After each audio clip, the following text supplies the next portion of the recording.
નમસ્કાર. SY BCom business management sem 3 unit 2 filing અને અનુક્રમણિકા. છેલ્લે આપણે ફાઇલિંગના હેતુઓ જોયા હતા. હવે આપણે ફાઇલિંગનું મહત્ત્વ એટલે કે તેના ફાયદા જોઈએ.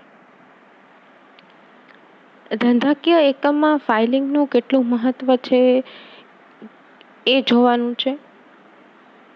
ફાઇલિંગને કારણે માહિતી આપણને ઉપલબ્ધ બની શકે છે. એ ભૂતકાળની હોય, ભવિષ્યકાળની હોય કે વર્તમાનની, અત્યારની હોય. તો એ માહિતીને વ્યવસ્થિત રીતે ગોઠવીને, સાચવીને એ ફાઇલિંગને આધારે આપણે રાખી શકીએ છીએ. ફાઇલિંગનું કામ એટલે કે માહિતીની આપ-લે કરવાનું છે. તો એ માહિતી સંચારનું જ એક પ્રકાર કહી શકાય, અથવા તો એ માહિતી સંચારમાં કેન્દ્ર સ્થાને છે એવું પણ કહી શકાય. તો ફાઇલિંગના કારણે સંચાલકોને જરૂરી માહિતી છે એ તૈયાર સ્વરૂપે મળી રહેતી હોય છે. તો સંચાલકોને જ્યારે નીતિ વિષયક નિર્ણયો લેવા હશે ત્યારે એ માહિતીને આધારે પોતે આયોજનમાં અને અંદાજપત્રમાં એવા હેતુ વિષયક જે બાબતો હોય, વ્યૂહરચના બનાવવાની હોય, તો એ અંગેની એ માહિતી એને ફાઇલિંગ દ્વારા મળી શકે. તો ફાઇલિંગની એ પણ એક અગત્યની બાબત છે કે ફાઇલિંગ છે એ વ્યવસ્થિત રીતે થયેલી હોવી જોઈએ. તો ફાઇલિંગનું મહત્ત્વ છે એ જળવાઈ રહે છે. ધંધાકીય એકમની કામગીરી સતત ચાલુ રહેતી હોય છે. તો ત્યારે એને જ્યારે પણ કોઈ પણ માહિતીની જરૂર પડે તો એ ફાઇલિંગમાંથી એ માહિતી એને મળી રહે છે. તો અત્યારે જે પણ કોઈ માહિતી હોય એ ભવિષ્યમાં પણ ઉપયોગી થાય, અને ભૂતકાળની માહિતી હોય તો આપણને અત્યારે પણ એ ઉપયોગી થતી હોય. એ એક લેખિત દસ્તાવેજ કહી શકાય. તો એ કોઈ પણ કાનૂની બાબતો પણ જો ઊભી થાય અથવા તો કાનૂની પુરાવા તરીકે એ આપણે ક્યાંય રજૂ કરવું પડે તો ફાઇલિંગ છે એ ધંધાકીય એકમમાં વ્યવસ્થા જાળવવામાં ઘણી બધી રીતે એ પોતે મહત્ત્વ ધરાવે છે.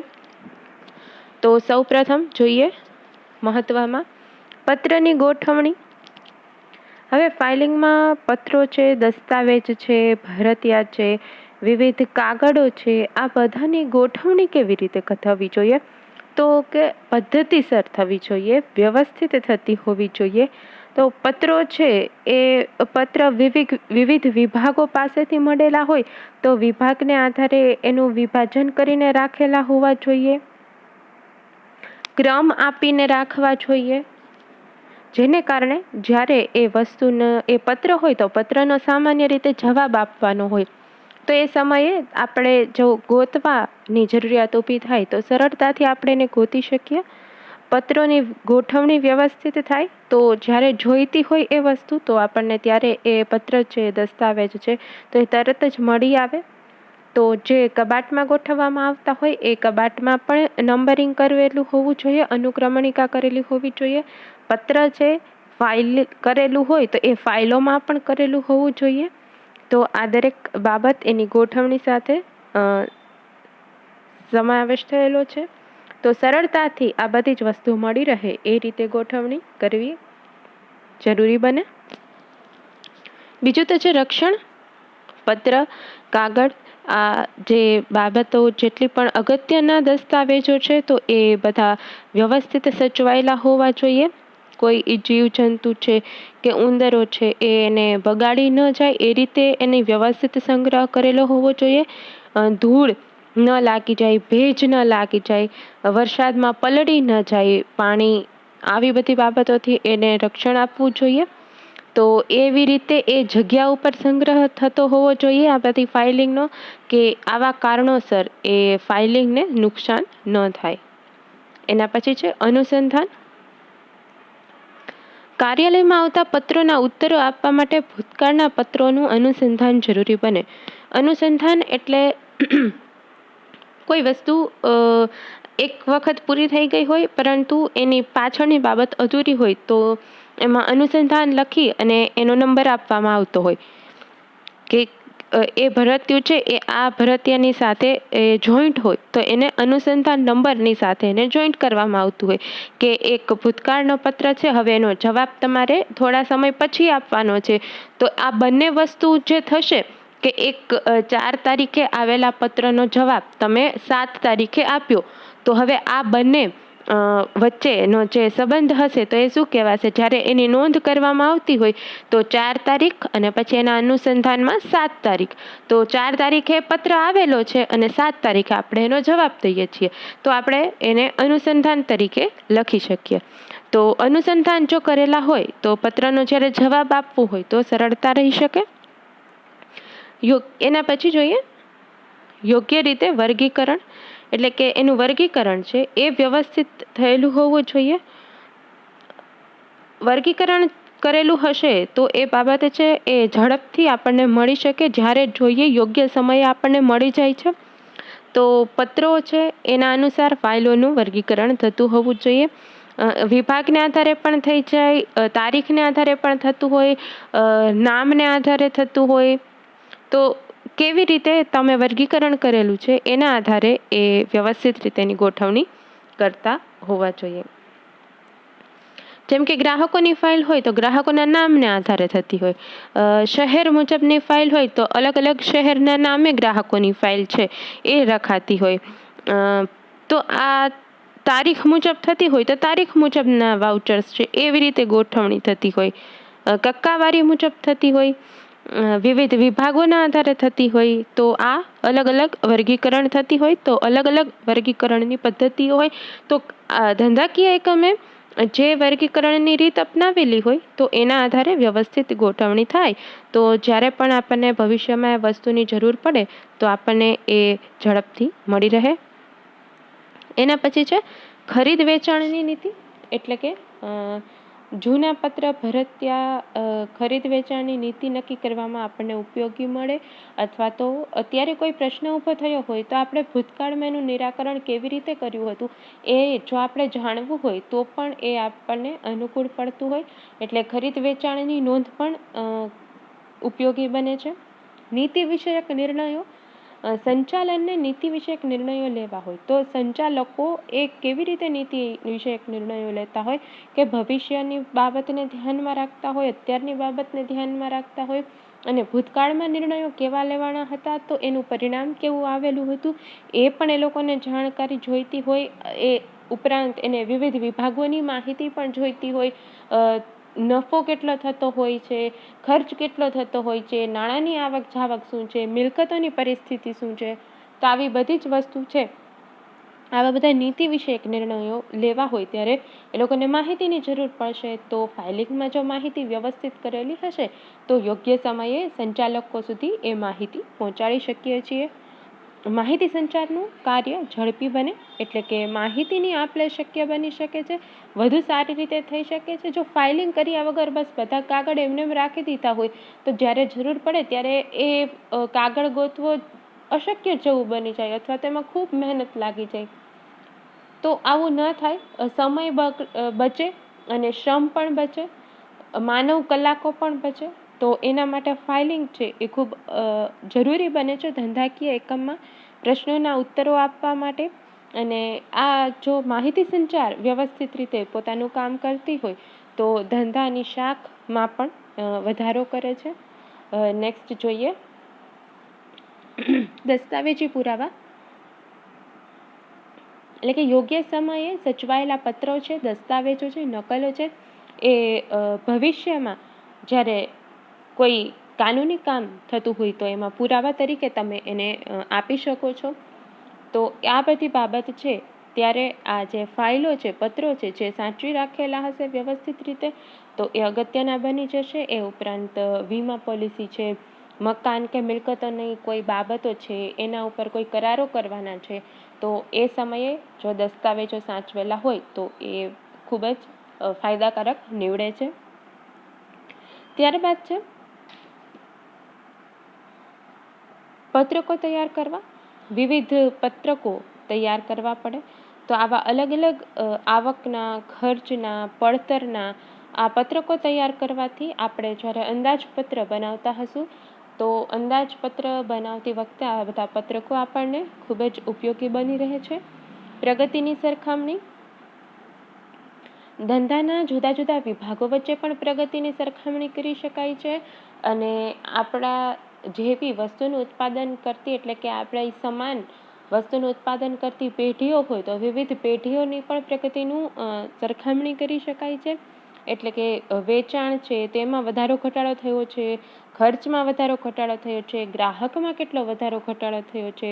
તો આવી બધી બાબતો છે કે જે તુલનાત્મક અભ્યાસ જેમાં થતો હોય, તો આ બધી બાબતો શેના આધારે નક્કી થઈ શકે કે જો આપણી પાસે અલગ અલગ જે પણ કોઈ નીતિ નિર્ણયો લેવાયા હોય, પરિણામ આવેલા હોય, એના જે નફાના પત્રકો હોય, તો આ બધા પત્રકો છે એ પત્રકો અને ધંધાની માહિતી આપણી પાસે સચવાયેલી હોય, ભરતિયા છે, અહેવાલો છે. તો આ બધાને કારણે જ્યારે પણ આવી માહિતી અથવા તો સરખામણી કરવી હોય તો એના માટે આ જે પત્રકો છે એ અગત્યના બની રહે. એના પછી છે કાર્યક્ષમતામાં વધારો. તો કાર્યાલયના જુદા જુદા કાર્યો સારી રીતે પાર પડી શકે, એ પૂરા થઈ શકે એના માટે દસ્તાવેજો ઝડપથી મળી જાય, અને કોઈ પ્રશ્ન ઊભો થયો હોય તો એ પ્રશ્નનો નિકાલ એટલે કે એ પ્રશ્નનો ઉકેલ ઝડપથી લાવવા માટે માહિતી ઝડપથી મળી રહેવી ખૂબ જ આવશ્યક છે. તો એ આપણે જે ફાઇલિંગ કરેલી હશે એના કારણે આપણને જરૂર પડીએ એ માહિતી સરળતાથી મળી જાય છે. નેક્સ્ટ છે કાયદેસરની જરૂરી માહિતી. ધંધાકીય એકમ ઘણી બધી કાયદાકીય જોગવાઈઓનું પાલન કરતો હોય છે.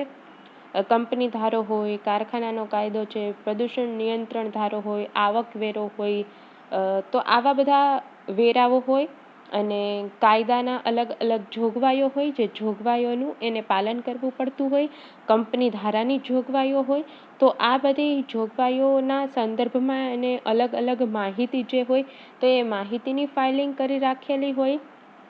એના ફોર્મ હોય, પત્રક હોય, એના અહેવાલો હોય, તો આ બધાને વ્યવસ્થિત રીતે ફાઇલ કરેલી હશે તો એ જ્યારે પણ આવી કોઈ પક્ષકાર પાસેથી કોઈ માંગણી થાય અથવા તો એવી કોઈ પરિસ્થિતિ ઊભી થાય કે આમાંથી કોઈ પ્રકારની બાબત છે એ રજૂ કરવી પડે, તો જો ફાઇલિંગ વ્યવસ્થિત રીતે થયેલું હશે તો આ બધા જ પત્રકો છે એ સરળતાથી મળી રહે છે. તો ફાઇલિંગના આપણે લાભ જોયા. પત્રો વગેરેની વ્યવસ્થિત ગોઠવણી કરવી, એ રક્ષણ કરવું, અનુસંધાન, યોગ્ય રીતે વર્ગીકરણ, ખરીદ વેચાણ માટે આવશ્યક નીતિ વિષયક નિર્ણયો, માહિતી સંચારનું કાર્ય ઝડપી બનાવે છે. દસ્તાવેજી પુરાવા તરીકે પત્રકો તૈયાર કરે છે. પ્રગતિની ચકાસણી થઈ શકે છે, કાર્યક્ષમતામાં વધારો થઈ શકે છે અને કાયદેસરની જરૂરી માહિતી આપે છે. હવે પછી આપણે કેન્દ્રિત અને વિકેન્દ્રિત ફાઇલ ઉપર ચર્ચા કરીએ. તો પહેલાં તો કેન્દ્રિત અને વિકેન્દ્રિત ફાઇલ શું છે?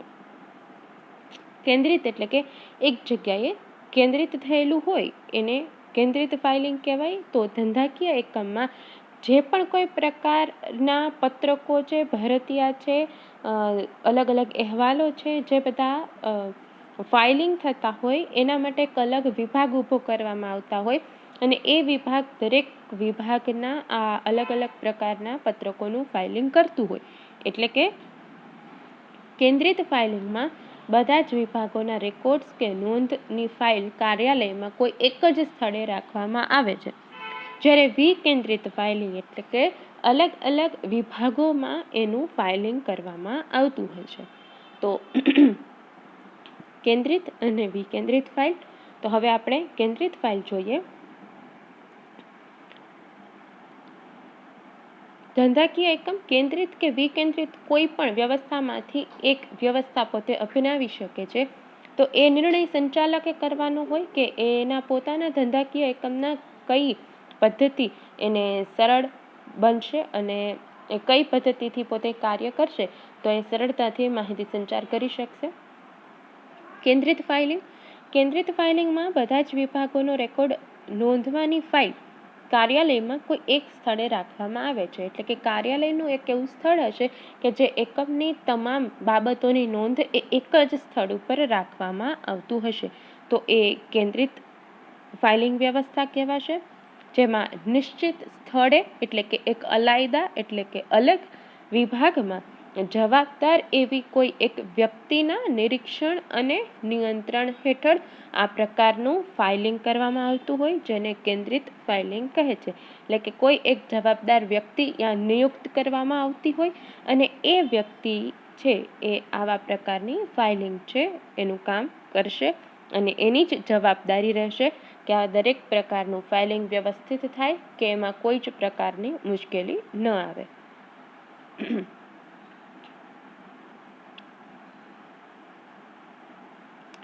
સામાન્ય રીતે આ કેન્દ્ર સ્થળને રેકોર્ડ કે રેકોર્ડ વિભાગ તરીકે ઓળખે છે. રેકોર્ડ રૂમ કહેવાય કે રેકોર્ડ માટેનો વિભાગ કહેવાય. એ અલગ આખું સેક્શન હોય છે એટલે કે અલગ આખો વિભાગ હોય છે કે જેમાં કેન્દ્રિત ફાઇલિંગના કોઈ એક જવાબદાર એવી મુખ્ય વ્યક્તિ હોય, એમના અંકુશ નીચે આ કામ થતો હોય અને એ વ્યક્તિને રેકોર્ડ રાખનાર એટલે કે ચીફ રેકોર્ડ કીપર કહે છે.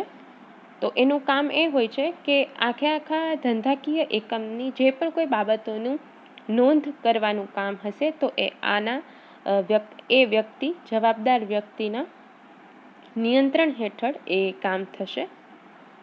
એના અમુક ફાયદાઓ છે, જેમ કે ફાઇલિંગ પ્રક્રિયામાં એક સરખું ધોરણ અપનાવી શકાય. બધા વિભાગનું જે ફાઇલિંગ થતું હોય એક સરખું જ થાય કારણ કે એક જ વ્યક્તિ દ્વારા થાય છે.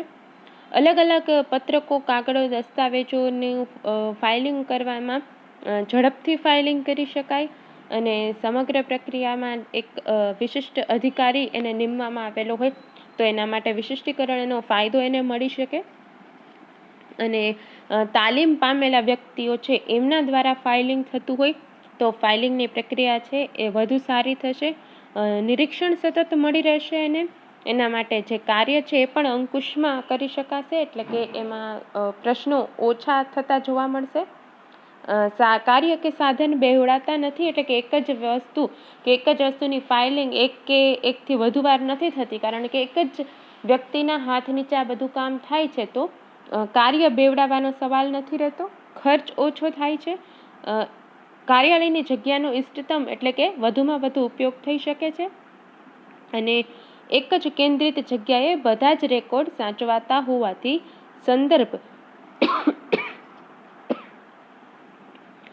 સંદર્ભ કે અનુસંધાન છે એ સરળતાથી મળી શકે છે. નેક્સ્ટ છે અન્ય વિભાગોને ફાઇલિંગ પ્રક્રિયામાંથી મુક્તિ મળે છે એટલે કે આ એક જ વિભાગ જે ફાઇલિંગનું કામ કરે છે એ જ ફાઇલિંગનું કરે છે. બીજા બધા વિભાગ છે એ ફાઇલિંગ સિવાયના અન્ય કામ ઉપર ધ્યાન આપી શકે. તો આપણે કેન્દ્રિત ફાઇલના ફાયદાઓ જોયા. હવે મર્યાદામાં કે વિશ્વસનીય ફાઇલોની ગુપ્તતા ન પણ જળવાય કારણ કે એક વ્યક્તિ પાસે બધી જ ફાઇલિંગ હોય છે તો અમુક વિભાગની એવી બાબત હોય કે જે એ કદાચ બીજા સાથે એ શેર કરવા ના માગતા હોય તો એની જે એવી પોલિસી વિષયક બાબતો છે, નીતિ વિષયક જે પણ કોઈ બાબતો છે એની વિશ્વસનીયતા ન જળવાય અથવા તો ગુપ્તતા ન જળવાય એવું પણ બની શકે. જ્યારે જરૂર પડે ત્યારે એ ફાઇલ મેળવવામાં વિલંબ થાય કારણ કે એ વ્યક્તિ હોય તેની પાસે ઘણી બધી ફાઇલો હશે તો એને કદાચ જરૂર પડે તો ગોતવામાં વાર લાગી જાય. કર્મચારીઓના વેપાર ધંધા વગેરેનું સ્પષ્ટ જ્ઞાન ન હોય તો કદાચ પત્રોનું ફાઇલિંગ પણ ખોટું થઈ જાય અને કેન્દ્રિત ફાઇલિંગમાં અલગ અલગ કર્મચારી વર્ગ રાખવાથી તેમને તાલીમ, પગાર વગેરેનો પણ ખર્ચ વધે છે કારણ કે એક આખો ફાઇલિંગ વિભાગ હશે તો એમાં કામ કરતા કર્મચારીને પગાર આપવો પડતો હોય અને તાલીમ આપવી પડતી હોય તો આ બધાનો ખર્ચ છે એ એકમે ભોગવવો પડે તો આ પદ્ધતિ થોડી ખર્ચાળ બની જાય. એના પછી જોઈએ વિકેન્દ્રિત ફાઇલિંગ કે વિકેન્દ્રિત ફાઇલ એટલે શું? વિકેન્દ્રિત ફાઇલ એટલે કે જેમાં વિવિધ પત્રો, કાગળો, વાઉચર વગેરેનું ફાઇલિંગ કરવા માટે દરેક વિભાગ પોતાની રીતે જ એનું ફાઇલિંગ કરે એટલે કે પોતાની વ્યવસ્થા પોતે જ સંભાળે, જેને વિકેન્દ્રિત ફાઇલિંગ પદ્ધતિ કહે. જેમાં દરેક વિભાગ પોતપોતાનું ફાઇલિંગ કરવાની વ્યવસ્થા પોતે સંભાળતો હોય. તો એના માટે વિકેન્દ્રિત ફાઇલિંગમાં દરેક વિભાગ પોતાની સ્વતંત્ર ફાઇલિંગ વ્યવસ્થા ધરાવે છે અને ફાઇલિંગ માટેના સાધનો પણ એ પોતે જ રાખે છે. હવે વિકેન્દ્રિત ફાઇલ આપણે જોઈએ તો હવે એના ફાયદાઓ, જે કેન્દ્રિત ફાઇલનો ગેરફાયદો હતો કે પત્રોની ગુપ્તતા જળવાતી ન હતી, તો વિકેન્દ્રિત ફાઇલમાં પત્રોની ગુપ્તતા જળવાઈ શકે છે અને રહસ્યો અકબંધ રહે છે. કાગળ, પત્ર વગેરે જરૂર પડે તો ઝડપથી જ મળી જાય છે, કારણ કે એમને પોતાના વિભાગ પૂરતું જ ફાઇલિંગ કરવાનું રહે છે. તો એ ઓછું ફાઇલિંગની જે પણ કોઈ પ્રક્રિયા હોય, કામ હોય, એનો બોજો ઓછો હશે તો એ સરળતાથી મળી જશે. સમય અને શ્રમનો પણ બચાવ થાય છે અને ફાઇલિંગનું કામ ઝડપથી બની રહે છે અને જોઈતી વસ્તુ પણ ઝડપથી મળી જાય છે. દરેક વિભાગ પોતાની ફાઇલિંગ વ્યવસ્થા માટે જવાબદાર હોય. મોટા કદના એકમો જ્યાં મુખ્ય કાર્યાલયથી વિભાગીય કાર્યાલયો એકબીજાથી દૂર હોય ત્યાં વિકેન્દ્રિત ફાઇલિંગ જ અનુકૂળ બને. ઘણા બધા એવા મોટા ધંધાકીય એકમો હોય કે જે એકબીજા વિભાગો ઘણા બધા દૂર દૂર આવેલા હોય, એના કાર્યાલયો પણ દૂર દૂર આવેલા હોય, તો ત્યારે હંમેશા દરેક વિભાગ પોતાની ફાઇલિંગ કરે એ જ અનુકૂળ રહે, એટલે કે એને વિકેન્દ્રિત ફાઇલિંગ પદ્ધતિ અપનાવી એના માટે અનુકૂળ બની રહે. વિભાગના વર્તમાન કર્મચારીઓથી જ ફાઇલિંગ વ્યવસ્થાની જાળવણી થાય તો ખર્ચ ઓછો બને, કારણ કે પોતપોતાના કામનું એ ફાઇલિંગ કરતા હશે તો એને વધારાનો પગાર આપવાની જરૂર નથી રહેતી, વધારાના કર્મચારી પણ રાખવાની જરૂર નથી રહેતી. એટલે કે ધંધાકીય એકમને ખર્ચ ઓછો આવે છે. દરેક વિભાગને પોતાને અનુકૂળ આવે એ રીતે ફાઇલિંગ વ્યવસ્થા અપનાવવાની સ્વતંત્રતા રહે છે, કે દરેક વિભાગને જે રીતે અનુકૂળ આવે એ રીતે પોતાની ફાઇલિંગ વ્યવસ્થા રાખી શકે. તો બધા જ વિભાગના જે હેડ હોય અથવા તો મેનેજર હોય એ પોતાની વ્યવસ્થા પોતાની રીતે ગોઠવી શકે છે. ફાયદા જોયા, મર્યાદા જોઈએ કે દરેક વિભાગને ફાઇલો રાખવા માટે અલાયદી જગ્યા રાખવી પડે. અલાયદી એટલે કે અલગ. તો બધા જ વિભાગને ફાઇલિંગ કરવા માટે જગ્યા ગોતવી પડશે. પહેલામાં શું થતું હતું કેન્દ્રિત ફાઇલમાં, કે એક જગ્યા રાખી દીધી હતી, આખા ધંધાકીય એકમનું ફાઇલિંગ એક જ જગ્યા ઉપર થતું હતું. હવે વિકેન્દ્રિત ફાઇલમાં શું છે, બધા વિભાગ પોતાની રીતે ફાઇલિંગ કરે છે. તો પોતાની રીતે ફાઇલિંગ કરે છે તો હવે દરેક વિભાગે પણ જગ્યા ફાળવવી પડશે ફાઇલિંગ કરવા માટે. તો દરેક વિભાગે પોતાના વિભાગમાં ફાઇલિંગ માટેની અલગ જગ્યા છે એ રાખવી પડે. અને બધા જ વિભાગ છે તો એક સરખું ધોરણ નથી અપનાવી શકતા, અલગ અલગ ફાઇલિંગની પ્રક્રિયા કરતા હોય છે, તો અલગ અલગ ધોરણ અપનાવે છે. દરેક વિભાગને અલગ અલગ સાધનો પણ રાખવા પડે છે. હવે વેચાણ વિભાગ છે એ પોતાનું ફાઇલિંગ કરશે અને માર્કેટિંગ વિભાગવાળા પોતાનું પણ કરશે, જાહેરાત વિભાગવાળા પોતાનું પણ કરશે.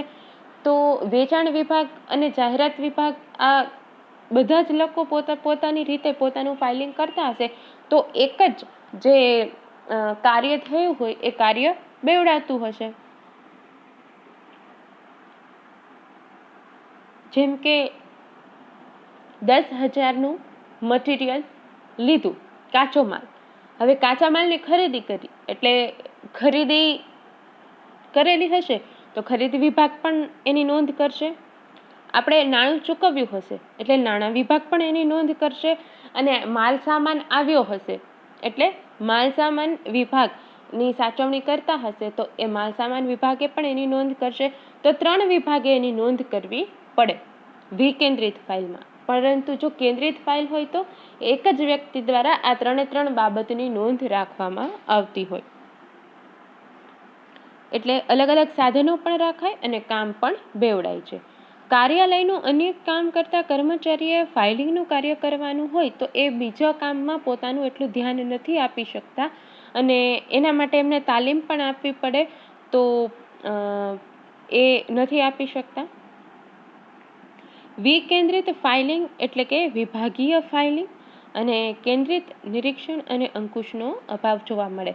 કેન્દ્રિત ફાઇલિંગમાં તો શું હતું કે આખો વિભાગ હતો, એટલે એ વિભાગનો એક અધિકારી હતો, તો એ અધિકારી દ્વારા આખા વિભાગ ઉપર નિયંત્રણ અને અંકુશ રખાતા હતા. હવે વિકેન્દ્રિત ફાઇલમાં એવો કોઈ વિભાગ નથી, દરેક કર્મચારી પોતાના કામનું, દરેક વિભાગ પોતાના કામનું ફાઇલિંગ પોતાની મેળે કરે છે. એના કારણે કોઈ પર્ટિક્યુલર એક જ વ્યક્તિ દ્વારા અંકુશ કે નિરીક્ષણ નથી રાખી શકાતું, એટલે એનો જે નિરીક્ષણનો જે છે એ થોડું ઓછું જોવા મળે છે, એનો અભાવ જોવા મળે છે. તો આપણે કેન્દ્રિત અને વિકેન્દ્રિત ફાઇલ જોઈ.